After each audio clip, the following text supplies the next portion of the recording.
The museum beneath the park. Starlight Kingdom Amusement Park, 18 miles outside Silver Creek, Missouri. September 27th, 2016, 6:43 p.m. There are places built to make people forget they're going to die. Amusement parks are one of them. Bright lights, music, children laughing, roller coasters climbing into the sky. People spend money to be frightened for 30 seconds because somewhere beneath the fear, they know they're safe. The restraints will release, the ride will stop, the lights will come back on, and everyone gets to go home. Nolan Rusk had spent enough time around real fear to know the difference. Real fear didn't end when the ride stopped. Real fear followed you home. It waited until you turned off the lights.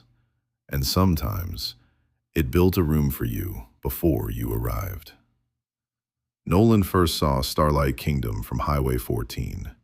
The Ferris wheel rose above the trees, 200 feet tall, motionless. Rust covered the supports. Several passenger cars hung crooked from their frames. Behind it stood the skeletal tracks of the park's largest roller coaster, the Monarch. 160 feet high, 4,000 feet of track, closed for 11 years. The amusement park itself covered 217 acres. Starlight Kingdom opened in 1964. At its peak, nearly 2 million people visited every year. Then came the accidents. A maintenance worker crushed beneath a ride. A teenager disappeared inside the park. An electrical fire killed 3 employees. Attendance dropped. Lawsuits followed. The park closed permanently in October 2005. The property had remained abandoned ever since. Now, a development company planned to demolish everything: hotels, shopping centers, apartments. But before demolition crews arrived, someone needed to watch the property. That person was Nolan. He parked beside the administration building. A woman waited outside. Tessa Wren, 41 years old, 5'8", short blonde hair, gray business coat, mud-covered boots. She looked like someone who had spent the entire day solving problems caused by other people. "You're late." Nolan checked his watch. 3 minutes. "That's late." She handed him a ring of keys. "Main gate." "Administration." "Maintenance buildings." "Security office." "The arcade." "The theater." "Everything else stays locked." Nolan looked toward the park. "Everything else?" Tessa started walking. Nolan followed. "The property is larger than it looks." "How many guards?" "1." Nolan stopped. "Me?" "Yes." "For 200 acres?" "Most of the park is fenced."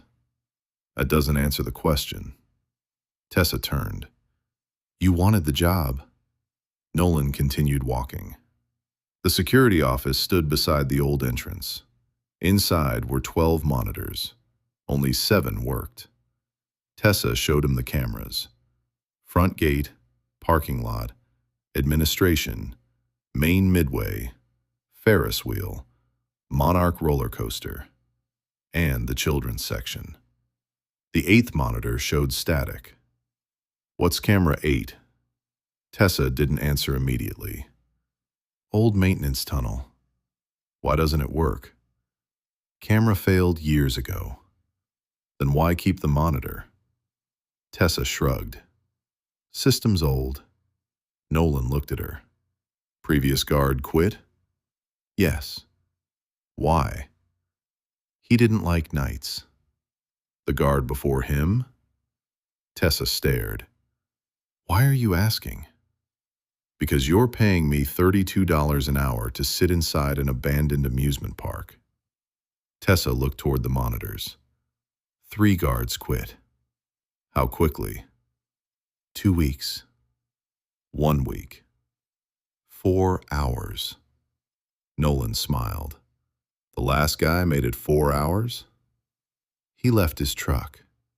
Nolan stopped smiling. What? Tessa handed him a radio. We found it 3 days later. Where was he? We didn't. Silence. You didn't think that was worth mentioning? Police searched.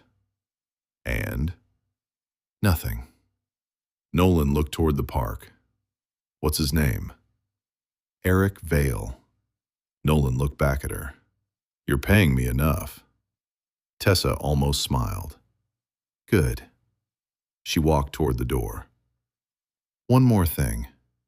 Nolan waited. Don't enter the Hall of Wonders. Why? Floor is unstable. Then board it shut. It is. Tessa left. At 7:12 p.m., Nolan was alone. The sun disappeared. The park changed. During daylight, Starlight Kingdom looked abandoned. At night, it looked occupied. Every shadow became a person. Every broken ride looked like it had stopped moments before. Wind moved paper cups across the midway. Metal chains knocked against ride supports. Somewhere in the park, a loose sign squeaked. Nolan walked his first patrol. The main midway was nearly half a mile long. Old restaurants, gift shops, arcades, ticket booths. Most windows were broken. Graffiti covered the walls.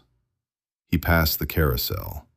36 wooden horses, faded paint, cracked eyes. Several had been removed. The remaining horses faced different directions. Nolan stopped. One horse had fresh mud on its hooves. He crouched. Touched it. Wet. Nolan looked around. No footprints. He continued. At 8:03 p.m., he reached the Hall of Wonders. The building stood near the northern edge of the park. No windows, black exterior. Large painted faces covered the entrance. Clowns, magicians, acrobats. Most had peeled away. A plywood wall covered the front doors. Keep out. Structural hazard. Nolan walked past. Something knocked inside. He stopped. 3 knocks. Then silence. No one approached. Security. Nothing. He shined his flashlight through a gap. Darkness. Then something moved. Nolan stepped back. A rat ran beneath the plywood. He laughed. $32 an hour. He continued walking. At 9:17 p.m., camera 8 turned on. Nolan was inside the security office. He noticed immediately. The static disappeared. A hallway appeared. Concrete walls. Exposed pipes. One light flickering. Nolan leaned closer. The timestamp was wrong. September 27th, 2005. 11 years earlier. Nolan checked the system. Camera 8 wasn't connected. Then someone walked into frame. A man, security uniform. Nolan watched. The man carried a flashlight. He stopped beneath the camera, looked up.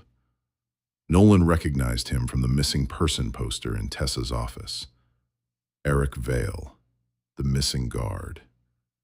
Eric looked directly into the camera. He raised one finger, pointed down the hallway. Then the feed disappeared. Static. Nolan grabbed his radio. Tessa. Nothing. Tessa, answer. Static. Then, Nolan? Her voice. Camera 8 activated. Silence. What did you see?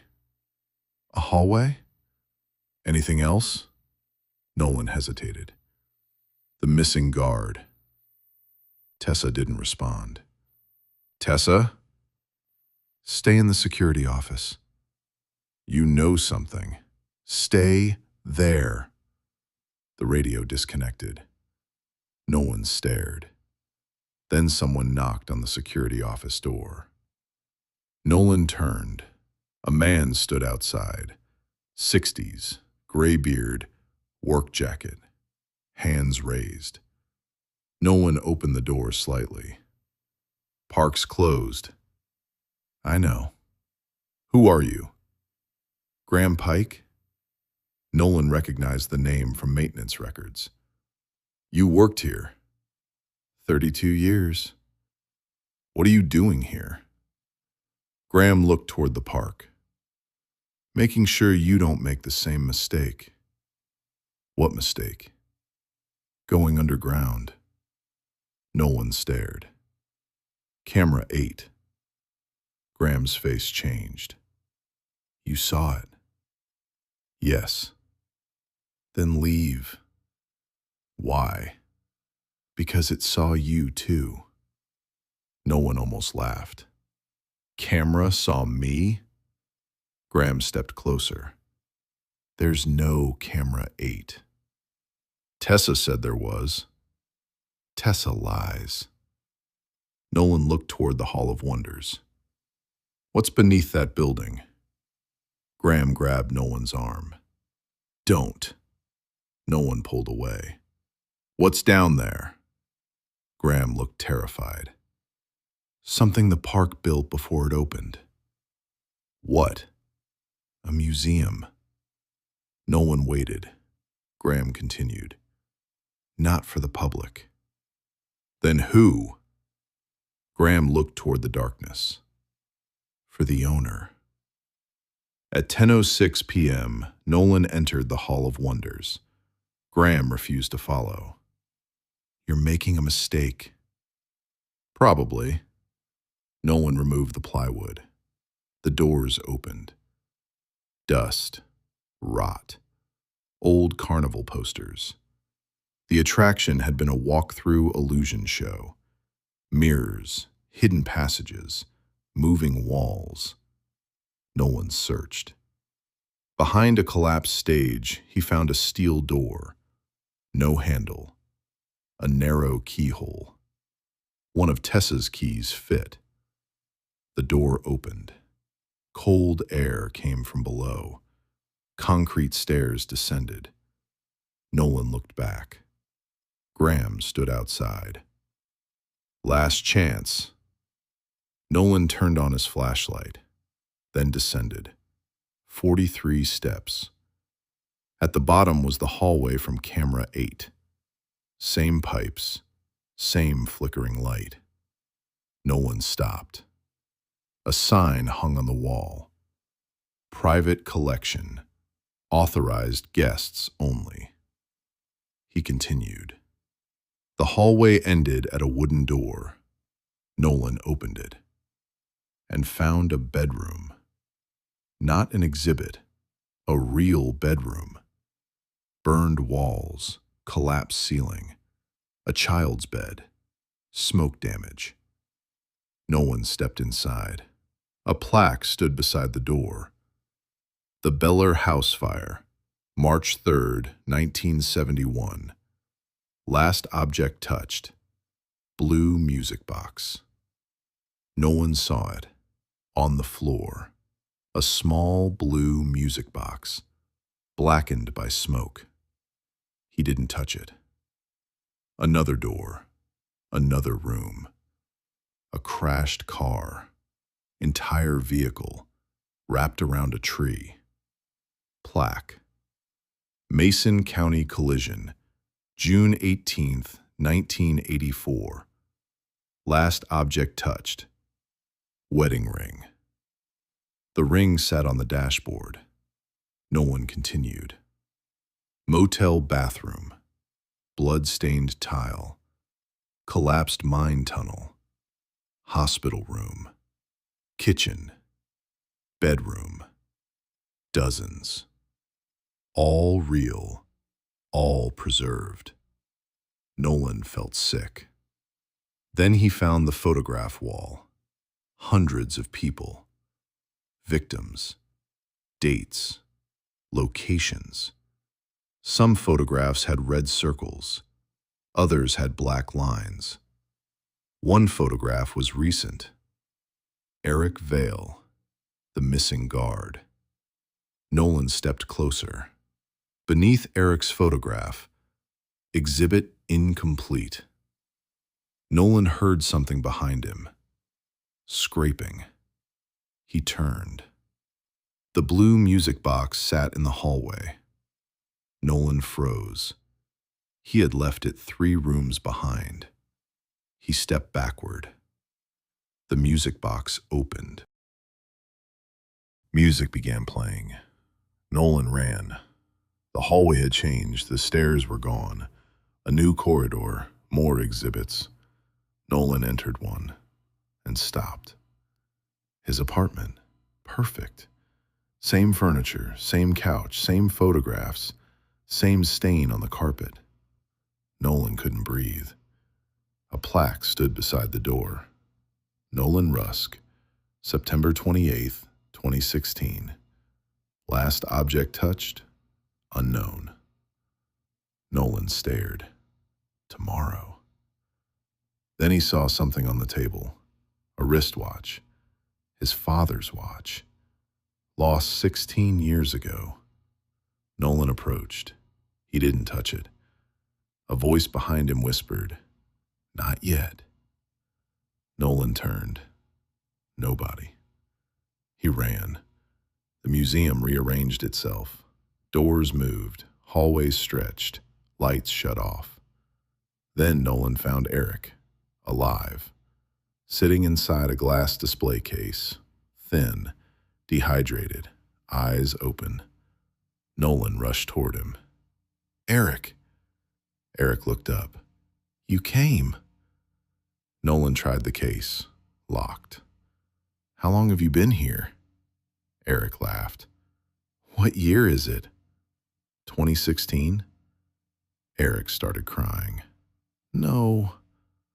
"You've been missing 3 days." Eric stared. "I've been here 11 years. Nolan stepped back. "That's impossible." Eric pointed toward the exhibits. "It doesn't preserve rooms." "What?" "It preserves endings." Nolan stared. Eric continued. "The rooms aren't from the past. They're waiting." Nolan looked around. "What is this place?" Eric whispered. "The park feeds it." "What?" "Every scream. Every accident. Every person who came here afraid. It learned what endings feel like." Nolan shook his head. "Who is the curator?" Eric looked behind Nolan. Nolan turned. Nothing. Eric whispered, "It doesn't have a body." "Then what is it?" "The museum." The lights went out. When they returned, Eric's case was empty. Nolan backed away. A plaque appeared.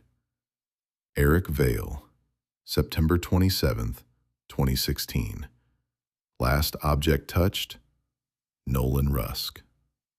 Nolan stared, then felt a hand touch his shoulder. He turned.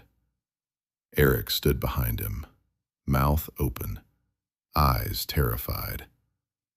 Then something pulled him backward into the wall. The concrete closed. Nolan screamed. He ran. His radio activated. Sheriff Lena Ortiz. "Nolan!" He grabbed it. "Where are you?" "Inside the park." "How?" Tessa called. Nolan stopped. "What did she say?" "That you found the passage." Nolan looked around. She knew. "Yes." "Get me out." "Tell me where you are." "Underground." Silence. "Nolan." "What?" "There is no underground level on the park plans." Nolan laughed. "I noticed. Find an exit. Working on it." Then Lena said, "Whatever you do, don't touch anything." Nolan looked at his father's watch, still on the table. He hadn't touched it. Then he felt something in his pocket. Nolan reached inside. The blue music box. He froze. He never picked it up. The museum lights turned red. A loudspeaker activated. "New acquisition." Nolan dropped the music box. The walls began moving. The exhibits opened. Not doors. Rooms. Hundreds. Inside each, something stood. Not ghosts. Not bodies. Moments. The final seconds before death. Repeating. Again, again, again.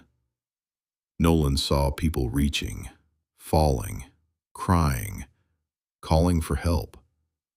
Every ending preserved forever. And walking between them was a man. Tall. Black suit. White gloves. No face. Not skin. Not darkness. Nothing.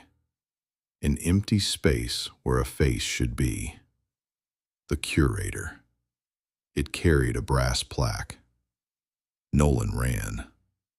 The Curator never hurried, but every hallway Nolan entered led closer to it.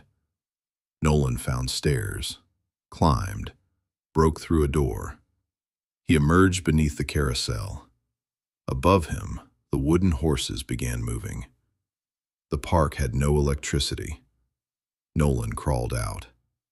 Lena stood nearby, gun drawn. "Move!" They ran. Behind them, the carousel music started. Graham appeared. "Did you touch anything?" "No." Graham looked at Nolan's pocket. The music box was inside again. Nolan pulled it out. Threw it. Graham screamed. "Don't!" The music box hit the ground. Broke. Silence. Then every ride inside Starlight Kingdom started. Ferris wheel, roller coaster, carousel, arcade machines, lights, music. Lena stared. "What did you do?" Graham whispered, "You opened the collection." The ground shook. Across the park, doors appeared. Hundreds. Standing alone. Doors from the museum. One opened. A hospital room. Another. A burned bedroom. Another. A crashed car. The exhibits were moving above ground. The museum was expanding. Nolan stared across Starlight Kingdom. Doors stood everywhere. Hundreds of them. On the midway, inside the arcade, between the abandoned food stands, across the parking lot. Doors with no walls, no buildings, nothing behind them, until they opened. A burned bedroom, a flooded basement, a hospital room, the inside of a crushed vehicle, a collapsed mine. Every door led somewhere else, somewhere terrible. Sheriff Lena Ortiz raised her gun. "What is happening?" Graham Pike looked toward the Hall of Wonders. "You broke the music box." Nolan stared at him. "You told me not to touch anything." "I told you not to bring anything out." "I didn't." Graham looked at Nolan's empty pocket. "Yes, you did." Nolan shook his head. "It kept appearing." "That doesn't matter." "Then explain it." Graham looked toward the doors. "The objects aren't souvenirs." "What are they?" "Locks." Silence. Nolan looked toward the broken music box. "The Curator doesn't collect objects because they're important." Graham continued. "It uses them to hold the exhibits together." Every object keeps one ending inside the museum. Lena looked across the midway. And breaking one? Graham stared. Lets the ending out. The door to the burned bedroom opened wider. Smoke poured across the midway. Nolan heard screaming, not from the past, from inside the room. Someone was still burning. Lena stepped toward it. Graham grabbed her. Don't! There's someone inside. No. I can hear them. That's how it gets you to enter. The screaming became louder. A child, crying, begging. Lena pulled away. We can't leave someone in there. Graham stared at her. That person has been dead for 45 years. The screaming stopped. Then someone knocked from inside the burned bedroom, 3 times. Nolan stepped backward. Another door opened. The hospital room. A heart monitor beeped. Slow, weak. Then a woman whispered, Please. Lena looked toward Graham. Graham shook his head. Don't listen. Another door opened, then another, then 20. The abandoned amusement park filled with voices, crying, praying, calling for help. Nolan covered his ears. The park lights turned on. Every ride began moving. The Monarch roller coaster climbed its first hill. Empty cars. The Ferris wheel rotated. The carousel spun faster. Music played through speakers that had been dead for 11 years.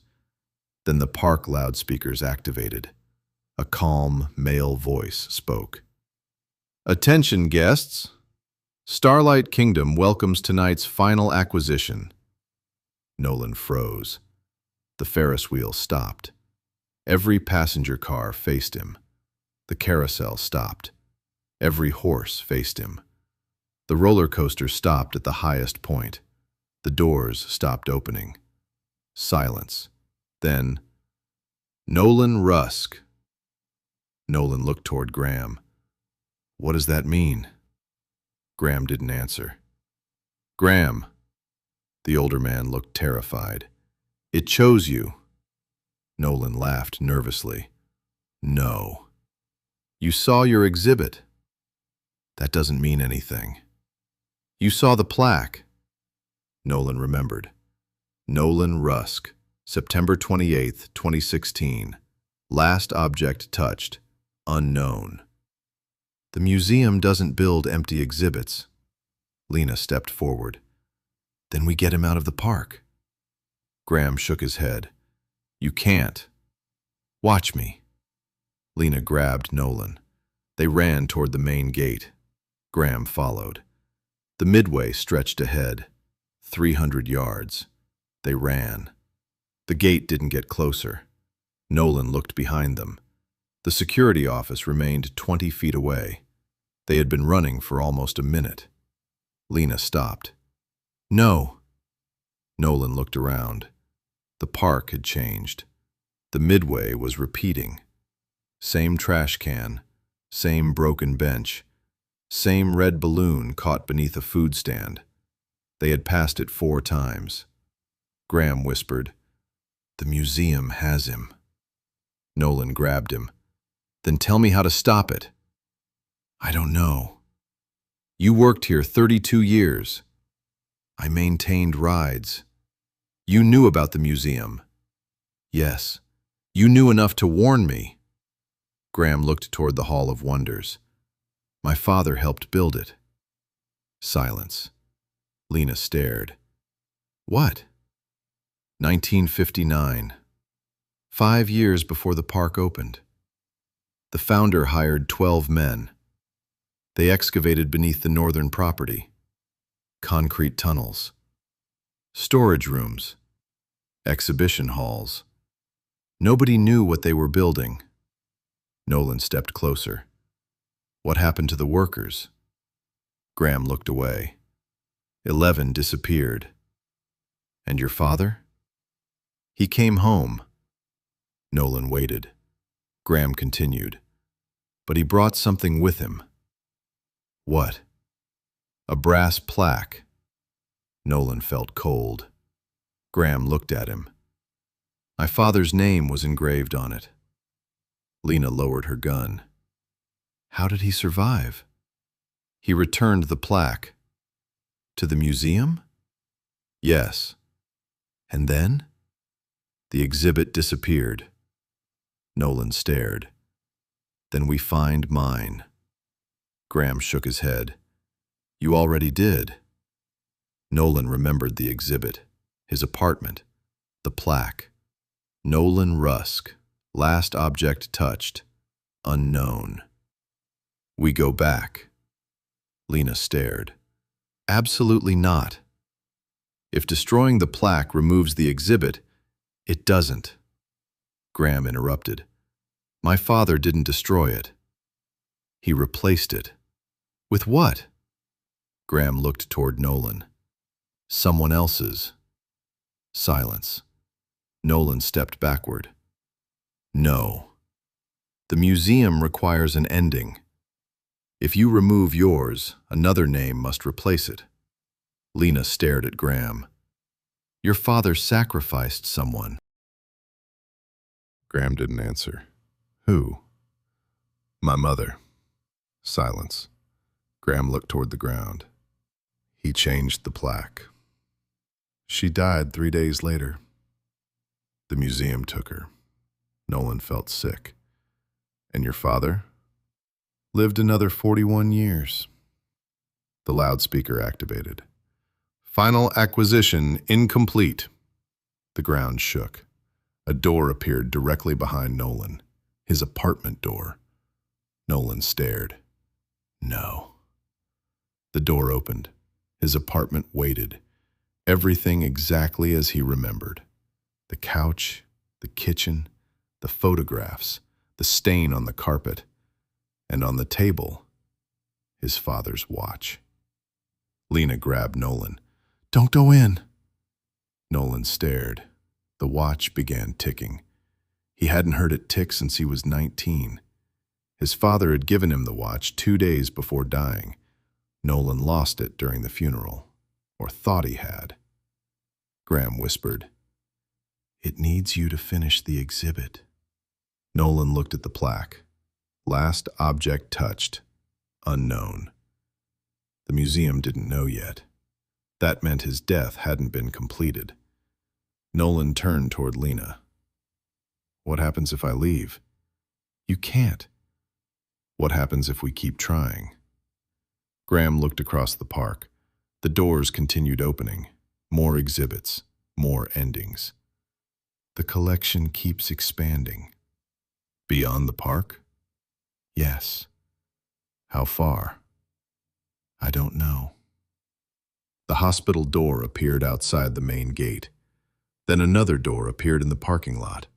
Then another near the highway. Nolan understood. The museum was spreading. If he didn't complete his exhibit, it would keep building outward, looking for him, collecting more endings. Lena shook her head. No. Nolan looked at her. I didn't say anything. You're thinking about going inside. There has to be another way. Then we find it. We don't have time.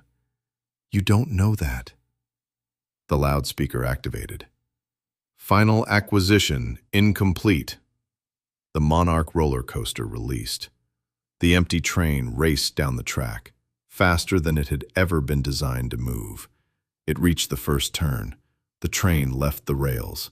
It flew across the midway. Lena screamed. Nolan pushed her away. The train crashed into the arcade. Metal exploded. The ground shook.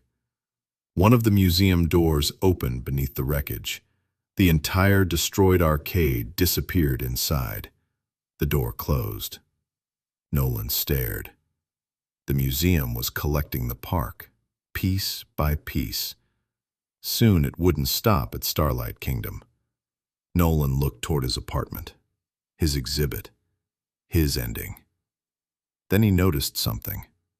The plaque had changed. Last object touched. Gold wristwatch. Nolan stared. The museum had decided. His father's watch.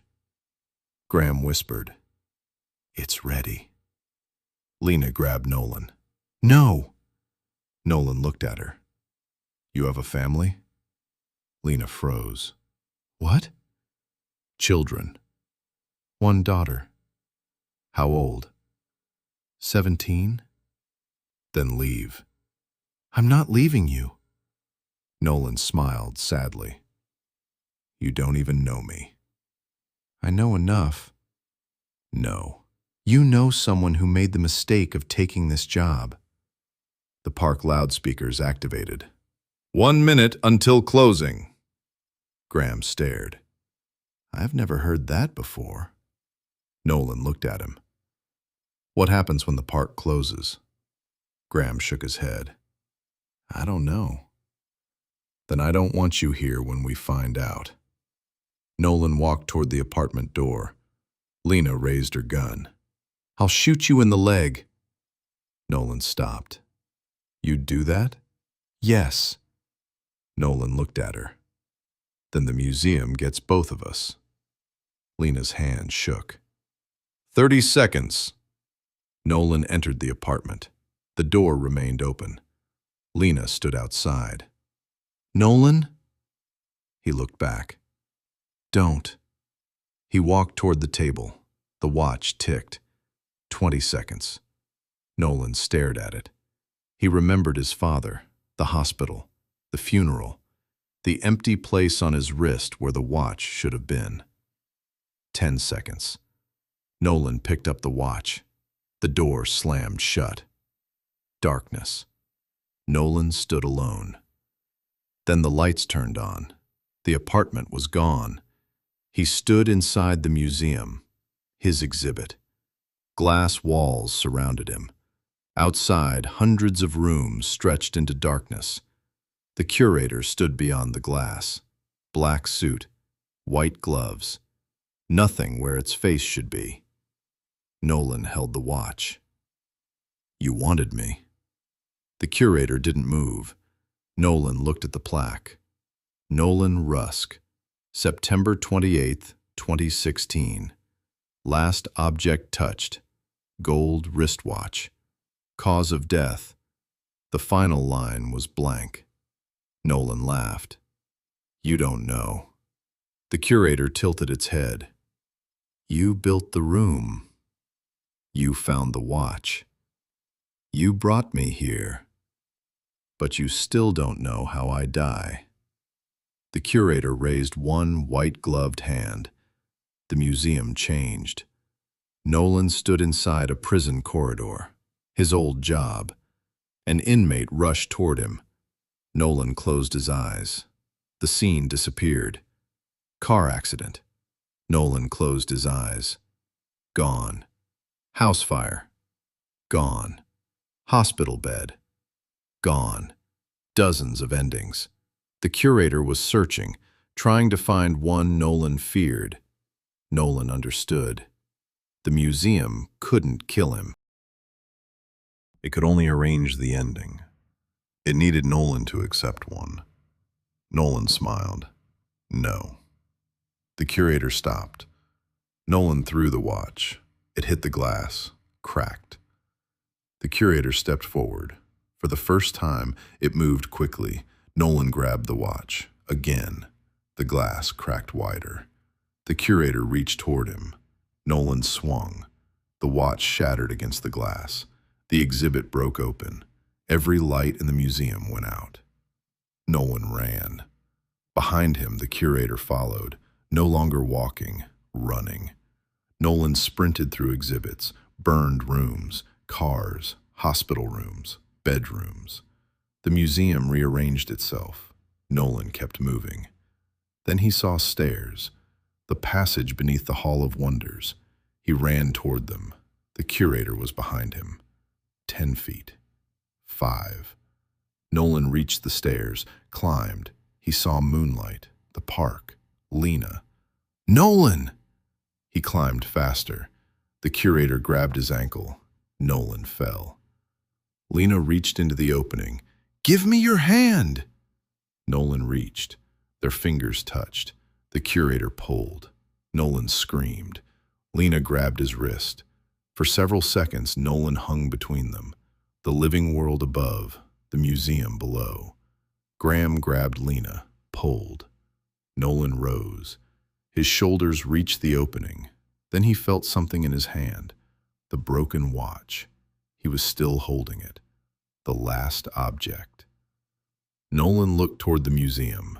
The curator stopped pulling. It looked at the watch. Nolan understood. The exhibit wasn't complete. Not yet. He looked at Lena. "I'm sorry." "What?" Nolan let go. Lena screamed. Nolan fell. The curator caught him.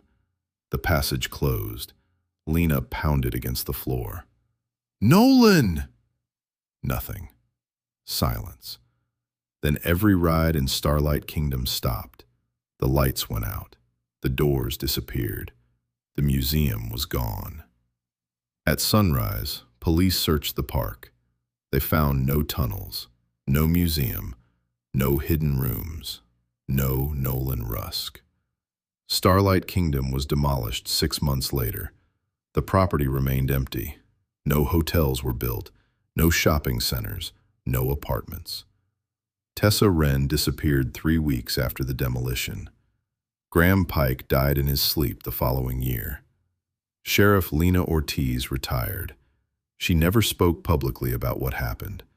But every September 28th, at exactly 3:17 a.m., a package appeared outside her front door.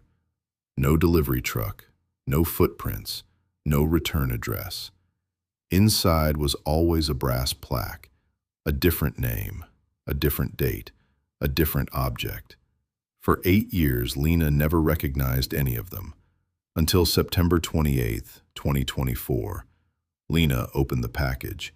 The plaque read, "Lena Ortiz, September 28th, 2025. Last object touched. Unknown."